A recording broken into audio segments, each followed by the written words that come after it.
Hi friend नमस्कार। आपण देखिपारे आम आसु बण को जंगल पूरा आम मौल खुंटे आसु देखिपारे ये मौल ये देखु आपण मैंने देखिपारे के मौल पड़ी आम बर्तमान खुंटिया प्रस्तुत मिनिमम किला चलती देखो हाथ में केते मौल अच्छे बर्तमान चलती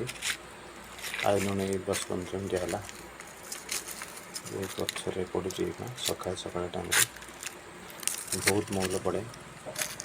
देखु केते बड़ बर्तमान खुंटी अधे किलो पाखापाखि खुंटी सर आहरी खुंटा चलती देखिपारे आ बाकी अच्छे गाड़ी पाखे अच्छे देखिए आनी देखु भल लगे वीडियो गोटे लाइक करूँ सब्सक्राइब करूँ।